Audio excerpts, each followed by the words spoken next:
Muy buenas noches a toda nuestra audiencia ilimitada a través de la red de internet en este canal @VerTV Noticias. Esta noche vamos a conversar con Alfredo Graffet, estudiante de ingeniería, miembro del movimiento Voto Joven y presidente de la Federación de Centros de la Universidad Simón Bolívar. Así es que hoy, esta noche, bueno, Alfredo, bienvenido. Buenas noches. Vamos a hablar sobre los temas que hemos visto, un movimiento estudiantil o una parte del movimiento estudiantil que se ha estado movilizando en los últimos días en una tarea que es muy importante, que es la participación del voto y sobre todo del voto joven. Quisiera que habláramos de ese tema y también que nos explicaras un poco en esta primera parte del programa qué es el movimiento Voto Joven, qué están haciendo ustedes, cuáles son las actividades que promueven. Pero empecemos por allí y luego vamos entonces el porqué de la tarea del Voto Joven. Bienvenido. Bueno, muy buenas noches y muchísimas gracias, Ismael. El Voto Joven es un movimiento que empezó hace 8 años. Okay. De cara a lo que fue el 2007, esa generación por las protestas de RCTV, hubo un grupo que emigró y vio la necesidad de para el 2010 inscribir a los jóvenes que no estaban inscritos para votar en la Asamblea Nacional. Ese grupo logró inscribir más de 1 millón de jóvenes en aquel momento. Es importante recalcar que la votación y el proceso electoral se ha ido reivindicando entre los jóvenes en los últimos 10 o 15 años. Tenemos una juventud mucho más comprometida y quizás mucho más pendiente de lo que está pasando políticamente, pero luego del 2014, que fue un año que no podemos dejar pasar por debajo de la mesa, que fue un año que tenemos que aprender, que fue un año de mucho dolor, de mucho miedo, inclusive en algunos sectores, y de mucha tristeza por los muertos que tuvimos, tenemos que reflexionar y mirar hacia adelante con mucha positividad. Claro. Entonces ahí, bueno, nosotros buscamos la manera de todo ese movimiento estudiantil que estuvo dispuesto a salir a protestar varios meses, en este momento estructurarlo y organizarlo en una organización con fines electorales, no fines partidistas. Claro. A nosotros nos interesa que los jóvenes se inscriban.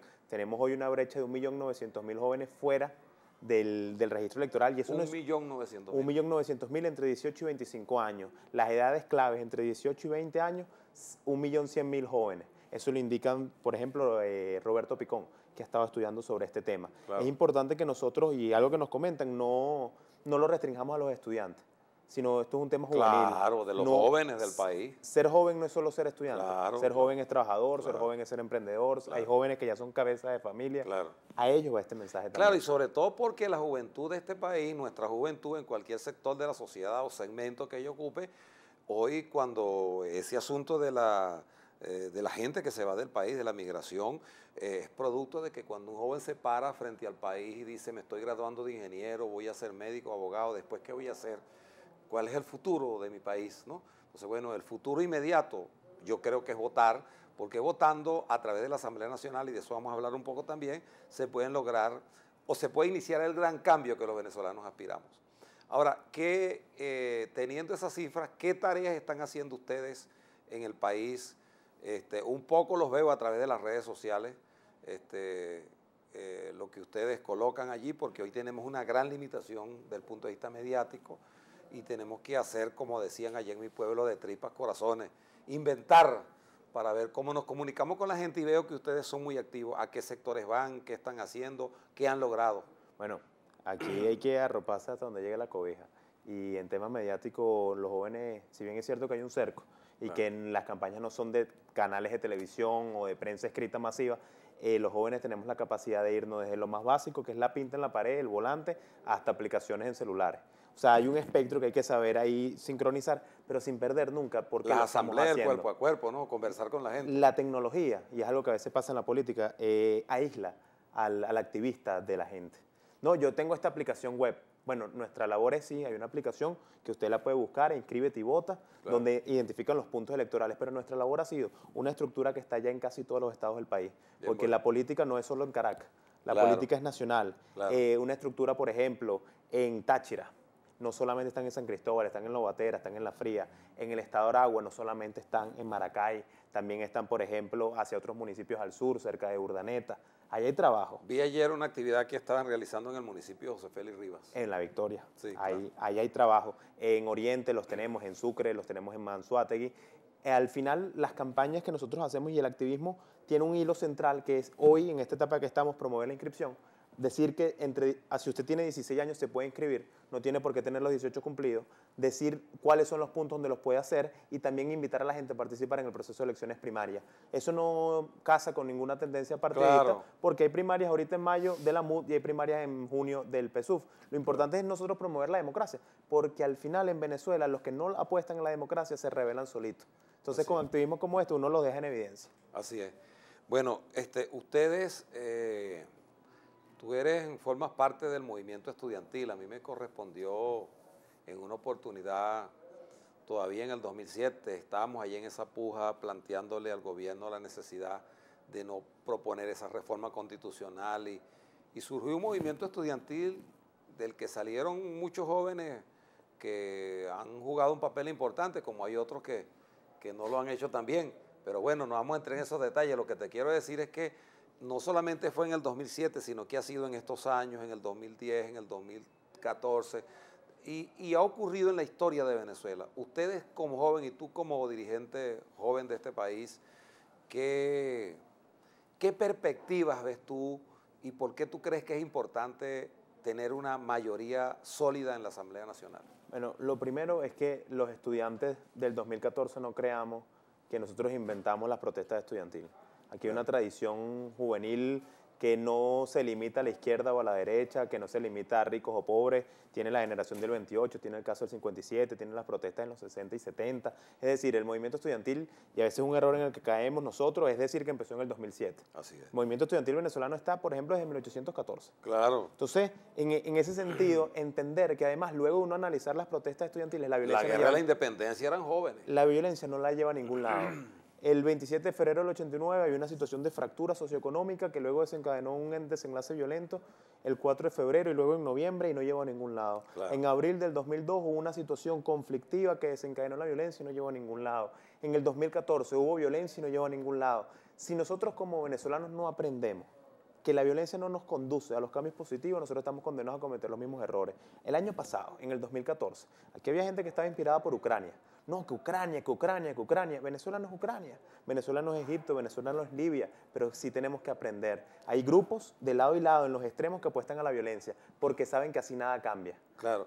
Yo, digamos, nunca mi historia como luchador social ha estado asignada por estar cerca de la violencia, no la he acompañado en ningún momento, pero creo que hoy la violencia no solamente es esa violencia que se expresa, la que el gobierno trata de colocar solo como violencia, que hay una violencia exagerada desde el punto de vista de cómo el gobierno no reconoce a los adversarios, cómo utiliza todas las instituciones del Estado para intimidar, perseguir, chantajear.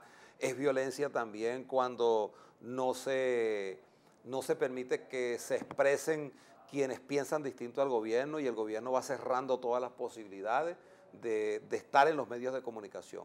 Sobre esa violencia, creo que la única manera de enfrentarla pacíficamente, por eso yo veo el escenario de la Asamblea Nacional como el más importante. Sobre esa violencia y sobre esos temas, ¿ustedes tienen alguna propuesta? ¿Tienen algo que contrarreste eso, que contraponga eso, que le diga al país, bueno, ese camino violento que el gobierno nos plantea no es, sino nosotros creemos que debe ser tal o cual? Mira, y usted bien lo dijo, no hay el reconocimiento al adversario, más bien el gobierno lo entiende como enemigo. Claro. Eso al final es una lógica muy militar.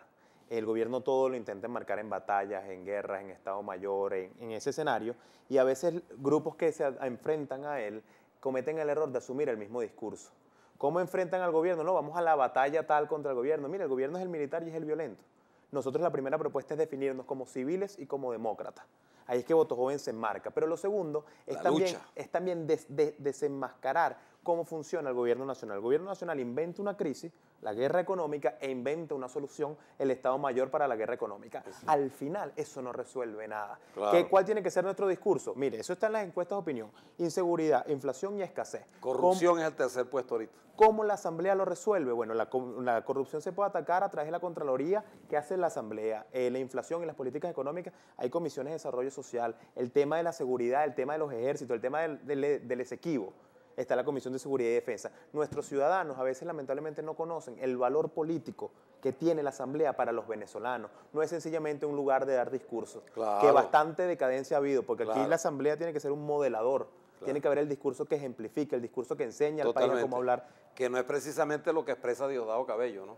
Para el diálogo no hay. Y a veces cuando se le responde también en el poco espacio que queda, bueno, lamentablemente es como cuando estás acorralado y de alguna manera tienes que reaccionar. Ahora fíjate, ustedes en qué tareas y qué metas tienen planteado, a qué organismos se van a dirigir, a qué sitios están ustedes asistiendo. He visto que llegan incluso a los liceos, lo he visto en el Twitter, en la red social, que es los nuevos medios de comunicación del país.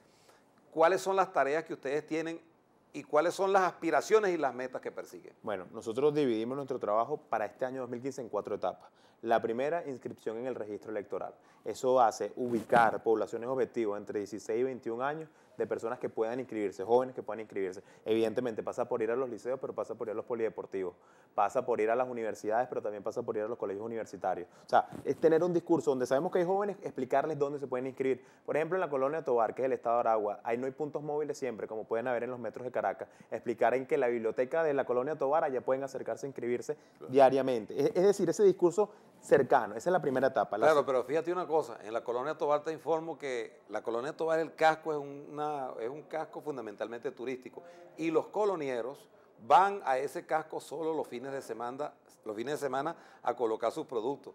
Para ir a la colonia hay que ir a Gavante arriba, Gavante abajo, toda esa zona que es donde realmente están un sector de esa población que no tiene ningún tipo de comunicación. Por eso les pregunto los mecanismos que ustedes están usando, si realmente están llegando y cuáles son las metas que aspiran y a cuántas personas creen ustedes que deben incorporarse este año al voto por la vía de la persuasión y de la campaña que ustedes hagan. Las metas evidentemente es reducir esa brecha de 1.800.000 jóvenes al mínimo. Experiencias pasadas nos dicen que se pueden llegar a inscribir 800.000 jóvenes o 1 millón en un año. Ojalá. Sin embargo, en experiencias pasadas había un CNE que colaboraba con la organización. Entonces Claro. Nosotros planteamos, por ejemplo, un evento central cultural y en la entrada del evento había un punto de inscripción del CNE. Hoy por hoy no tenemos la posibilidad de ni siquiera llevar el punto del CNE a la mayoría de las universidades. No ha habido esa receptividad. Claro. Eso complica. Claro. Luego de la inscripción vamos a la segunda etapa, la promoción de las primarias, que también está sucediendo hoy. Claro. Primarias de la MUD, primarias del PSV, que la gente se entere. No todos los circuitos van a primarias, explicar cuáles no, el voto lista. ¿Cómo? Porque usted sabe que la Asamblea Nacional es un voto complejo. Claro. La gente entiende que el voto lista, el método eso hay que explicarlo. Luego vamos al proceso de incentivar el voto, que llega hasta las elecciones, pero para que hayan elecciones tiene que haber fecha. Entonces eso es lo que también se hace hoy. Nosotros nos hemos dirigido a la Junta Nacional del CNE a exigir que se dé la fecha de las elecciones, porque es importante esto que lo escuche la gente. Cuando usted da las elecciones, 100 días antes se va por ley y hace el corte en el registro. Claro. Mientras que no haya fecha de elecciones, no se puede decir que el registro se va a cerrar. Claro. Pero las elecciones de la Asamblea Nacional, y es algo que es importante que todos conozcamos, tienen un lapso para realizarse, porque para el próximo año, en los primeros 5 días del año, tiene que estar instalado el nuevo Congreso. Entonces, eso genera una dinámica que el gobierno, el CNE, no puede retrasar la elección. Claro. Y eso, bueno, y nuestra cuarta etapa, luego de llegar al día de las elecciones, es la defensa del voto. Nosotros a través de nuestra página web www.votojoven.com tenemos una parte de voluntariado. En esa parte cualquier ciudadano, no tiene que ser joven, no tiene que ser estudiante, cualquiera, pone sus datos y se pone a la orden. Nosotros queremos levantar lo que llamamos guardianes del voto. Los guardianes del voto no es una estructura organizacional típica de esas personas que están dentro de nuestros cuadros, sino que por el contrario es una estructura virtual.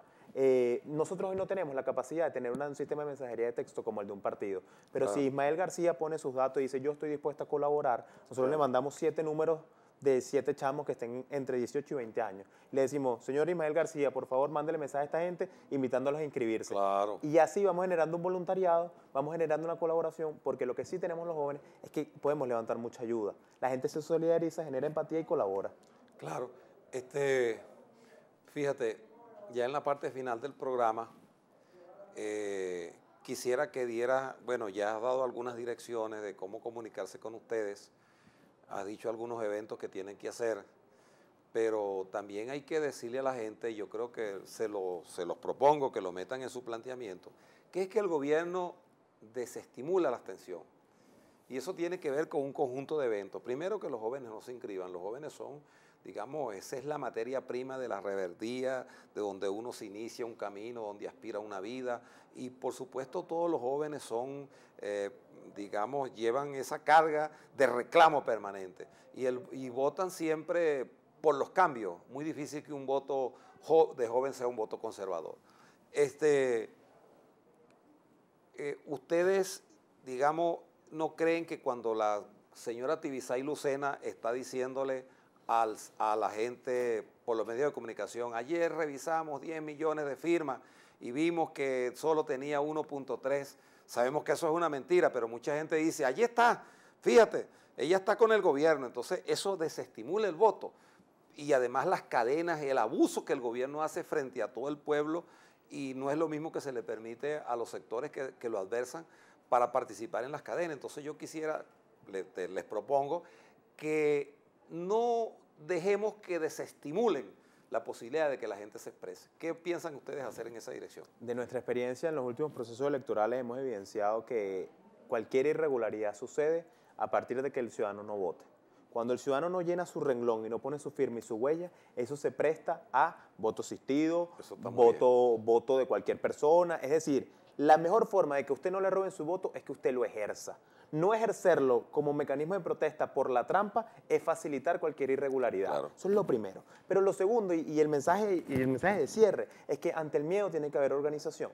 Los venezolanos hemos sufrido ataques, hemos sufrido represión, que eso genera temor. Hay que organizarnos. Ante la frustración, cuando uno ve a Tibisay Lucena haciendo eso y no dando la respuesta a la fecha de la elección, hay frustración, hay ira. Eso no se puede convertir en un sentimiento negativo. Tiene que haber una emoción positiva que es a motivarse. Mientras más ira y mientras más abusos haya del gobierno, mayor motivación tiene que haber de los jóvenes ante la tristeza. Porque tenemos un país triste, tenemos un país que ya no es alegre, tenemos un país cabizbajo, tenemos un país pesado en los hombros. Bueno, tiene que haber mucha reflexión. Lo que ha venido pasando en los últimos 15 años y lo que llevó a que estos últimos 15 años sucedieran, tenemos que nosotros meterle coco. Claro. Y ahí los jóvenes levantar el discurso de la alegría, una alegría responsable, una alegría de celebración, porque votando y ejerciendo nuestro derecho es que Venezuela podrá celebrar en un futuro. Gracias, Alfredo. Vamos a ir a la parte final de este programa en El Oído al Tambor. Ahí viene Ismael, oído al tambor. Ahí viene Ismael, oído al tambor. Con Ismael, oído al tambor. Una de las peores crisis de toda nuestra historia republicana. Hoy la escasez alcanza el 67%. La medicina alcanza un 70% y más. Repuestos del parque automotor. La inseguridad, 24,000 personas, venezolanos murieron el año pasado producto del crimen y la violencia. En lo que va de año van más de 5,000. En abril solo entraron 330 cadáveres a la morgue de Bellomonte. Este fin de semana acaban de entrar 33 cadáveres. De ellos, un asalto que hubo en una zona llamada Zona de Paz, donde murieron 10 personas. Por cierto, cuando venía este programa, cerca de ese sitio fue aparentemente muerto un guardia nacional con una granada que le lanzaron. Estamos viviendo una situación grave. Encima de eso, el tema de la corrupción, que hoy pasa a ocupar el tercer lugar en las encuestas de este país, porque vemos cómo todos los días aparece alguien entregándose a negociar con el gobierno de los Estados Unidos, entregándose como testigo protegido para denunciar lo que durante muchos años nosotros estuvimos pidiéndole a usted, señora fiscal, que investigara y nunca lo hizo, con lo cual también se considera o se convirtió en cómplice de todas estas tropelías, robos y saqueos que hubo contra el país. Esta situación que hoy estamos viviendo en Venezuela, pudiéramos decir, bueno, es que se nos acabó el país, es que no hay salida. No, el país tiene salida.